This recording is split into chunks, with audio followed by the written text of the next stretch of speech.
The Art of Rose Pruning, a 7-step guide for vibrant blooms. 1.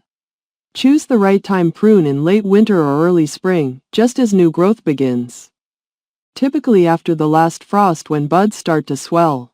2. Gather your tools. Use sharp bypass pruners, long-handled loppers, gardening gloves, and disinfectant for clean and safe pruning. 3. Identify and remove dead or diseased wood. Cut out any dead, damaged, or diseased wood.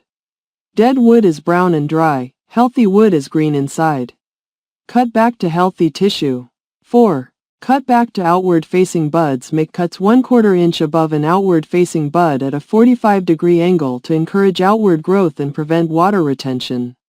5. Thin out crowded areas. Remove crossing or rubbing branches to improve airflow and light penetration, aiming for an open, vase-like shape.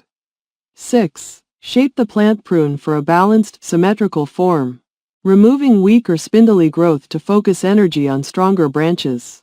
7. Feed and mulch. After pruning, feed roses with balanced fertilizer and apply mulch to retain moisture, suppress weeds, and regulate soil temperature. Additional tips for success. Prune regularly. Remove spent blooms throughout the growing season to encourage continuous flowering.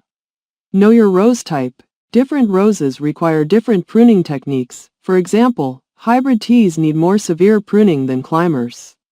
Disinfect tools. Clean tools with disinfectant between cuts, especially when dealing with diseased plants to prevent pathogen spread.